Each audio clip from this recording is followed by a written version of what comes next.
정신과 의사와 경영학 박사 그리고 CEO로서 30년 동안의 임상 경험과 10년 동안의 경영 경험을 총정리한 인간관계학 구 박사의 마음건강 강연 시리즈가 여러분께 오디오북으로 다시 돌아왔습니다.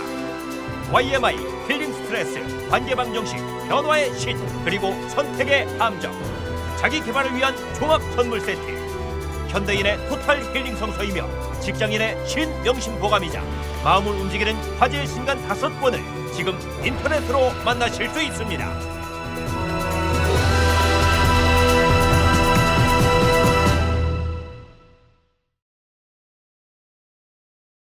변화의 신 2. 자신감 강화. 정신과 의사 이후경입니다. 오늘은 변화의 신의 2번째 강의로 자신감 강화에 대해서 같이 알아보겠습니다. 재미있는 이야기 하나 소개하겠습니다. 시골 할아버지가 늦은 나이에 운전면허증을 따려고 시도했습니다. 나이가 나이인지라 필기시험에서 여러 차례 낙방했어요. 하루는 자신감 강화 훈련에 참여해서 자신감이 생겨 집에 와서 벽에다 크게 써붙였습니다. 하면 된다. 다음 날 할아버지가 나간 후 할머니가 문구를 읽어보았습니다. 갱년기 이후로 뜸하더니 환갑 이후로는 한 번도 한 적이 없는데 하면 된다라니. 할머니는 그날 밤 아주 고무됐습니다. 그래서 다음 날 그 밑에 크게 써붙였습니다. 되면 한다. 하면 된다와 되면 한다는 글자 앞뒤만 바뀌었지만 천지차이입니다. 하면 된다는 적극적이고 능동적이며 되면 한다는 소극적이면서 수동적이죠. 전자는 긍정적이고 후자는 부정적입니다. 전자에 불이 들어오면 자신감이 충만하게 되고 후자에 불이 들어오면 좌절감에 빠지게 됩니다. 자신감은 대단히 중요해요. 자신감은 적극성, 능동성, 긍정성의 원천입니다. 하면 된다에서 나옵니다. 그렇다면 자신감을 강화시키는 방법이 무엇일까요? 수많은 방법이 있겠지만 3가지를 들 수 있습니다. 첫째, NLP 활용. 둘째, 파워의식 선택. 셋째, 명상입니다.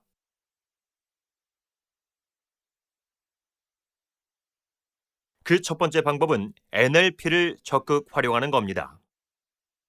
1975년 캘리포니아 대학의 심리학자 리처드 밴들러와 언어학자 존 그린더는 마술구조, 스트럭처 오브 매직이라는 논문을 통해 거의 마술에 가까운 바꾸기 심리학을 공표했습니다. 후에 NLP, 뉴로 링귀스틱 프로그램, 신경언어 프로그래밍이라 명명했습니다. 간단히 요약하면 뇌신경은 우리가 내뱉는 말에 의해서 새롭게 프로그래밍 된다는 겁니다. NLP의 가장 큰 핵심은 입에서 나오는 말을 조절해서 뇌신경을 변화시킨다는 데 있습니다. 말은 무서움과 놀라운 힘을 지니고 있습니다. 법구경에 사람은 입안에 도끼를 품고 태어난다. 입이 바로 화의 문이니 병막에 막듯이 봉한 연후에 말하라 라고 했습니다. 논어에 도에 가까운 사람은 말이 적다. 말만 영리하게 하는 자는 인자한 마음이 없고 말을 더듬듯이 조심하는 사람은 인에 가깝다고 했습니다. 유대 속담에 말이 입안에 있으면 내가 말을 다스리고 말이 입 밖에 있으면 그 말이 나를 다스린다고 했습니다. 우리 속담에 말은 양날이 달린 시퍼런 칼과 같다. 말 한마디로 천냥빚을 갚는다. 말이 씨가 된다 등이 있습니다. 이렇게 말은 정말로 원자폭탄이나 수소폭탄과 같은 위력을 발휘한다고 할 수 있습니다. NLP는 평상시에 무심결에 내뱉는 말에 엄청난 위력을 실증하는 심리학입니다. 성경에 나온 입으로 시인하여 구원에 이른다는 구절과 일치합니다. 하늘과 땅이 사라질 때까지 1.1획 모든 것이 결코 사라지지 않을 것이라는 구절과도 일치합니다. 우리는 수신기를 통해서 영상을 볼 수 있습니다. 일단 방송국에 쏜 전파는 사라지지 않고 우주의 기록으로 남아있죠. 여러분이 컴퓨터와 휴대폰에 남겨놓은 자료도 사라지지 않습니다. 뉴욕 경찰청장을 지낸 엘리어트 스피처는 이렇게 말했습니다. 말할 수 있을 때는 쓰지 마라. 행동할 수 있을 때는 말하지 마라. 그리고 이메일에는 아무것도 쓰지 마라. 이제 문자 그대로 내뱉는 말이 위력을 발휘하는 시대가 된 거죠. NLP를 좀 더 과학적으로 살펴보면 마음과 몸의 커넥션입니다. 마음이 몸에 영향을 미치고 거꾸로 몸이 마음에 영향을 미친다는 원리예요. 즉, 보고, 느끼고, 듣고, 말하는 오감을 바꾸어서 뇌신경을 변화시킬 수 있다는 것입니다. 물론 이 중에서 말의 파워가 가장 강력하죠. 사람의 뇌는 조금 바보스럽습니다. 특히 뇌의 상당 부분을 차지하는 무의식의 경우에 그렇죠. 그래서 뇌는 동시에 나는 할 수 있다와 나는 할 수 없다는 두 가지를 처리하지 못합니다. 나는 할 수 있다가 켜지면 나는 할 수 없다가 꺼집니다. 나는 할 수 없다가 켜지면 나는 할 수 있다가 꺼집니다. 뇌는 항상 두 가지 전구를 동시에 켜지 못하고 반드시 한 번에 한 가지만 스위치가 켜져 불이 들어옵니다. 이렇게 하여 바보 뇌의 세 가지 법칙이 성립됩니다. 첫째, 뇌는 진짜로 말하든지 가짜로 말하든지 흑백을 절대 구분하지 못한다. 둘째, 뇌는 일단 생각을 하게 되면 그대로 만들어내려고 한다. 셋째, 뇌는 말로 시인하면 반드시 이를 증명하려고 노력한다. 이러한 말의 파워와 바보 뇌의 기전을 이용하여 자기 암시법인 강력한 NLP가 만들어진 것입니다. 긍정적인 말을 반복함으로써 저절로 자신감이 강화될 수 있습니다. 나는 할 수 있다. 나는 해낼 수 있다. 나는 반드시 해낼 수 있다. 나는 한국 최고의 CEO가 될 수 있다라고 큰 소리로 외치는 것이 매우 중요해요. 아무리 어려운 상황에서라도 누가 보더라도 완전히 실패한 상황에서라도 좌절과 절망에 빠진 상황에서라도 나는 할 수 있다고 큰 소리로 외칠 수 있습니다. 바보 뇌는 진짜인지 가짜인지 흑백을 절대 구분하지 못합니다. 일단 말을 하면 희망적인 상황을 만들어내려고 하죠. 말로 시인하면 반드시 이를 증명하려고 노력합니다. 낙관적인 여러 사건들이 연결되어 머리에 떠오릅니다. 자신감을 되찾게 되죠. 또한 강한 감정을 사용하여 자신감을 더욱 강화시킬 수 있습니다. 아무리 힘든 상황에서라도 누가 보더라도 완전히 낙담적인 상황에서라도 슬픔과 자포자기에 빠진 상황에서라도 큰 소리로 웃을 수 있습니다. 바보 뇌는 절대로 웃는 것과 화내는 것을 동시에 접수하지 못합니다. 설사 우리가 가짜로 웃더라도 뇌는 그것을 진실로 받아들입니다. 웃는 대로 상황을 만들어내려고 합니다. 웃으면 반드시 이를 증명하려고 노력하죠. 그래서 우리가 아주 큰 소리로 웃을 때 자신감이 생기는 겁니다. 일본의 한 인성훈련가는 자신감 강화를 위한 가장 좋은 방법으로 박장대소를 추천했습니다. 눈을 부릅뜨고 서서 두 손으로 바닥으로부터 기를 모아 올리면서 큰 소리로 웃는 것입니다. 우하하하하 우하하하하 우하하하하. 최근 한국에도 박장대소 웃음스쿨이라는 것이 만들어졌습니다. 한국 웃음연구소도 생겼어요. 한 번 크게 웃는 것은 윗몸 일으키기 25번에 해당합니다. 10초 동안 웃는 것은 노젓기 3분에 해당합니다. 15초 박장대소는 100m 전력 질주의 운동 효과를 일으키죠. 반드시 행복해야 웃는 것이 아닙니다. 억지로 웃더라도 행복이 옵니다. 웃으면 몸 안에서 통증 감소 및 면역력 증진 호르몬인 엔도르핀과 다이돌핀이 증가합니다.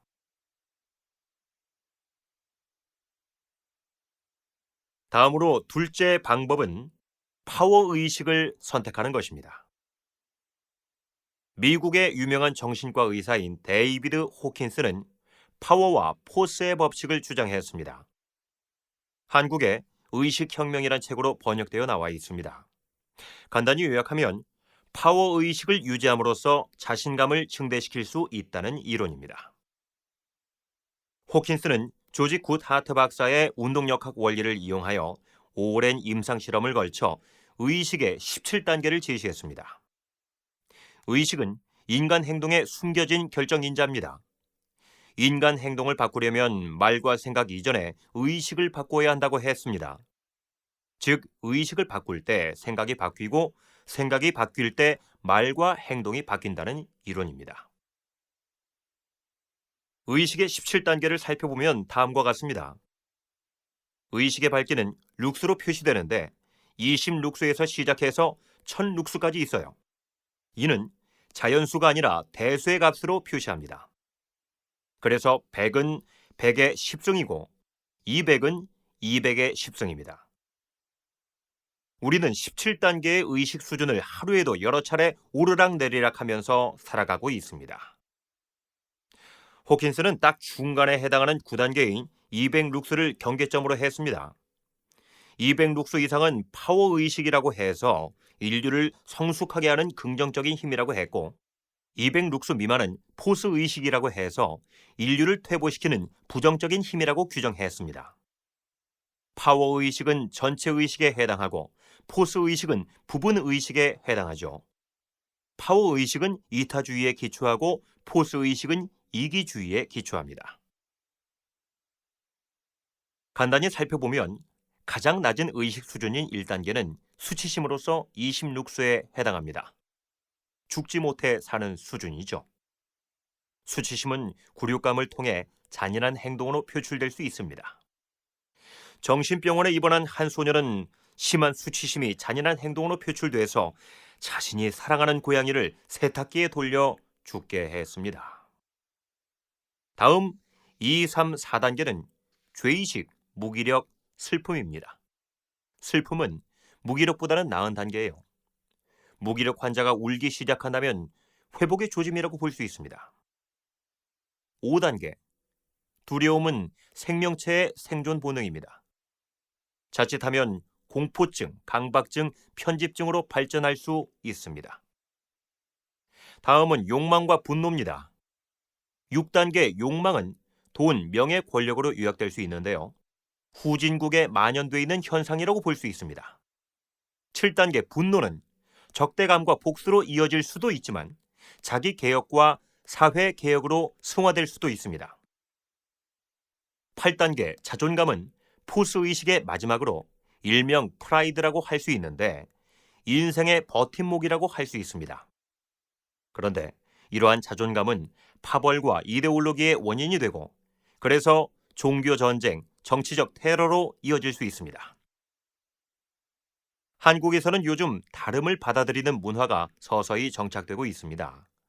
한국인의 의식이 자존감을 넘어서고 있는 것 같아요. 가운데 9단계에는 200룩스에 해당하는 용기가 있습니다. 유명한 신학자 폴 틸리히는 존재로의 용기라는 유명한 책을 남겼습니다. 용기는 부정적인 의식인 포스의식에서 긍정적인 의식인 파워의식으로 넘어가는 분기점입니다. 블랙매직에서 화이트매직으로 올라가는 허브입니다. 우리는 용기를 통해서 부분의식에서 전체의식으로 전환할 수 있습니다. 이어 10단계에서 16단계까지는 중용, 자발성, 포용, 이성, 사랑, 기쁨, 평화의 순위입니다. 그리고 맨 꼭대기 17단계에는 700에서 1000룩스에 해당하는 깨달음이 있습니다. 빛과 사랑이 넘치는 경지인 겁니다. 일본의 에모토 마사루 박사는 의식과 물질의 관계에 대해 위대한 실험을 했습니다. 두 개의 비커에 각각 증류수를 담고 한쪽에는 바보야 너를 죽이겠다 라는 부정적 문구를 붙이고 다른 쪽에는 너를 사랑한다 라는 긍정적 문구를 붙였습니다. 그리고 냉동실에 넣어 얼린 후 결정을 비교해 보았습니다. 완전히 다른 결과를 보였습니다. 부정적인 파장을 보낸 물은 결정 구조가 불규칙적이고 거친 형태가 되고 긍정적인 파장을 보낸 물은 정육각형의 아름다운 결정체가 나타났습니다. 미국의 정신과 의사 엘미 게이스는 쥐를 가지고 실험했습니다.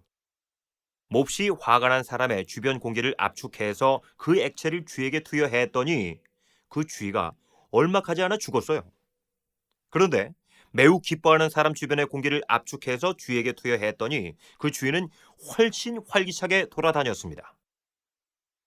의식은 파워의식이든 포스의식이든 자기뿐 아니라 주위에 명백한 영향력을 발휘합니다. 그렇다면 우리가 어떻게 의식 단계를 200룩스 이상이 되도록 할 수 있겠습니까? 호킨스 박사는 의식은 되는 것, becoming이 아니라 선택하는 것, being이라고 했습니다. 지금 이 순간 우리가 높은 의식을 선택하면 그대로 즉각적으로 높은 의식이 되는 겁니다. 신락원이라는 말이 있습니다. 낙원을 상실하다라는 뜻입니다. 그런데 많은 성현들은 신락원이 아니라 낙원에서 길을 잃다라고 말합니다.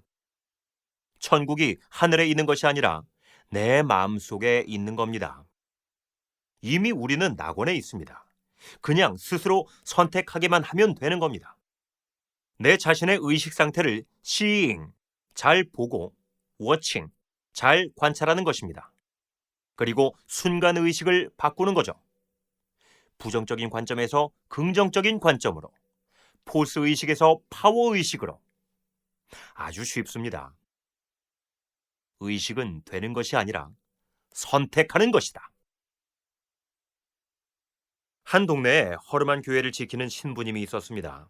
그런데 그는 항상 싱글벙글 행복했다고 합니다. 예쁜 마누라가 있는 것도 아니고 사랑스러운 자식이 있는 것도 아니고 옷은 남루하고 먹는 것은 부실한 데다 그렇다고 동네 사람들이 많은 헌금을 하는 것도 아닌데 말입니다. 동네 사람이 물었어요. 항상 행복한 비결이 무엇입니까? 신부님께서 대답했습니다. 저는 아침에 일어나 기도할 때 하나님이 나에게 물어보십니다. 오늘 하루 중에서 행복을 택할 것인가, 불행을 택할 것인가? 이때 저는 항상 기왕 하루를 사는 건데, 이래도 저래도 사는 건데 행복 쪽을 선택합니다. 그리고 그날은 행복하게 지냅니다. 호킨스 박사는 현재 인류의 평균 의식이 200룩스까지는 올라와 있다고 했습니다. 그의 연구에 의하면 지구상에 200룩스 이상이 되는 사람은 15%이고 200룩스 이하가 되는 사람은 85%이지만 의식 단계의 수치가 10승인 대수로 되어 있기 때문에 전체를 합치면 200룩스는 된다고 했습니다. 여러분의 의식 단계는 평균적으로 어느 단계에 있습니까?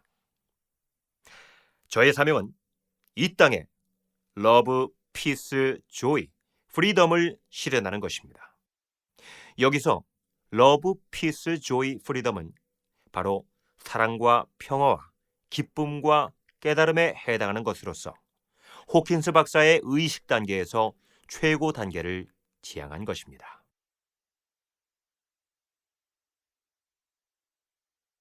마지막으로 세 번째 방법은 명상입니다. 자신감 강화에 있어서 명상은 가장 좋은 방법이고 지속적인 효과가 있습니다. 그런데 명상에 대해서는 시중에 너무 많이 알려져 있습니다. 태국에 가면 100m 간격으로 사찰이 있습니다. 한국에는 100m 간격으로 교회 십자가가 있습니다. 그런데 요즘 100m 간격으로 명상센터가 있습니다. 단월드, 국선도, 기체조, 요가, 기공, 뇌호흡 등 너무나도 많습니다. 이렇게 너무나 많은 방법이 있기 때문에 아주 쉬우면서도 어려운 것이 명상이라고 할 수 있습니다. 명상은 종교적이고 철학적이고 실존적입니다. 인생은 처음이자 한 번이자 마지막으로 가는 길이라는 깨달음에 기초합니다. 인식론과 존재론의 시각을 반영합니다. 인식론은 나는 누구인가? 라는 물음에서 출발합니다. 존재론은 만물은 평등하다 라는 관점에서 출발합니다. 인류학자 카스타네다의 스승이었던 돈 주아는 이렇게 말했습니다. 우리가 혼잣말로 중얼거리는 것을 멈추면 이 세상은 틀림없이 진면목을 드러낸다. 명상이란 마음속에 끊임없이 중얼거리는 세상을 멈추는 것입니다. 명상은 여러 가지가 있지만 크게 둘로 나눌 수 있습니다. 집중 명상과 각성 명상입니다. 다른 말로 하면 닫힌 명상과 열린 명상입니다. 불교에서는 집중 명상을 사마타라 부르고 각성 명상은 비파사나 또는 프라나라고 부릅니다.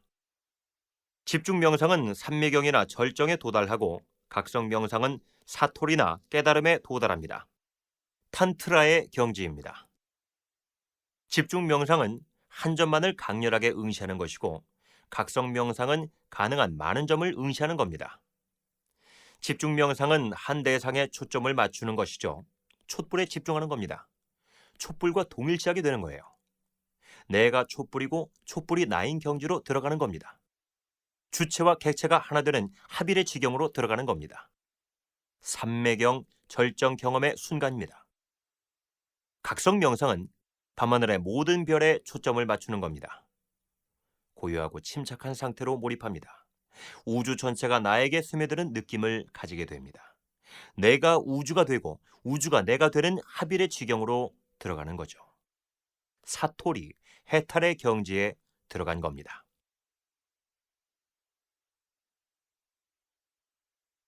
자, 이제 결론입니다. 저는 47세, 늦은 나이지만 사업을 시작했습니다. 노자는 도에 입문하는데 젊어도 이르지 않고 늙어도 늦지 않다라고 했습니다. 페덱스의 창시자 프레드 스미스는 경영대학 수업 리포트에서 택배 사업에 대한 황당한 아이디어를 제출해서 교수 평가는 형편없었지만 세계적인 회사를 차렸습니다. 아마존의 창시자 제프 베조스는 인터넷 책 배달 사업이라는 작은 아이디어를 통해서 세계적인 기업을 만들었습니다. 델 컴퓨터의 창시자 마이클 넬은 텍사스 대학 1학년 때 조립식 컴퓨터에 대한 참신한 아이디어를 내서 학교를 그만두고 $1,000를 자본금으로 회사를 차려서 황금 대박을 이루었습니다. 저는 MBA를 졸업한 2005년 가을 수업에서 배운 지식과 아이디어를 종합해서 통합정신건강 네트워크 벤처기업인 LPJ 마음건강을 창업했습니다. 부모집 창고에서 단돈 $1,000로 사업을 시작한 델의 용기를 본받아 후배 정신과 의사 2명을 설득해서 무작정 사업을 시작한 것입니다. 한국인의 정신건강, 웰빙, 잠재력 개발에 공헌하는 기업이라는 멋진 비전도 만들었습니다. 주위에서는 정신과 의사만으로도 넉넉한데 MBA 졸업한 것으로도 충분한데 누구를 고생시키려고 사업을 하느냐라고 말렸습니다. 그래도 인생 후반기에 무언가 남을 위해, 타인을 위해, 사회를 위해서 공헌하고 봉사해야 되지 않을까 하는 강박증을 떨쳐버린 것입니다. 그런데 골머리를 앓게 됐습니다. CEO는 아무나 하는 게 아닌 것 같습니다. MBA 다닐 때 친한 원우분이 매달 직원 봉급날이 돌아오면 머리가 아프다고 하던 말이 실감이 났어요. 성공에 대한 확신보다 실패에 대한 두려움이 앞섰습니다. 그러나 동시에 세계 지식 포럼 때 참석했던 경영의 귀재 잭 웰치의 말도 떠올렸습니다. 한국의 CEO들이여 엄청난 에너지를 발휘하라. CEO는 잭 웰치의 언급대로 정말 엄청난 열정과 에너지를 발휘해야 하는 자리인 것 같습니다. 모든 열정과 에너지는 자신감으로부터 나옵니다. CEO에게 정말 필요한 것은 엄청난 자신감입니다. 저는 사업을 하면서 5, 6년 정말 어려운 시기를 보냈습니다. 그런데 어려우면 어려울수록 자신감 강화를 더욱 다졌습니다. 인생살이에 있어서 자신감은 대단히 중요합니다. 자신감은 저로 하여금 실패에 대한 두려움에서 벗어나 성공에 대한 확신으로 나아가도록 했습니다. 이제 LPJ 마음건강은 2013년 현재 조직원 80명, 연매출 40억의 토탈 힐링센터로서 당당하게 도약했습니다. 저는 요즘도 매일 자신감 강화 훈련을 합니다. 우선 NLP를 적극 활용해서 나는 할 수 있다는 긍정적인 말을 반복하고 박장대소를 실행하죠. 러브, 피스, 조이, 프리덤의 파워 의식을 선택합니다. 그리고 자주 명상을 합니다. 이 세 가지는 자신감 강화에 매우 탁월한 방법입니다.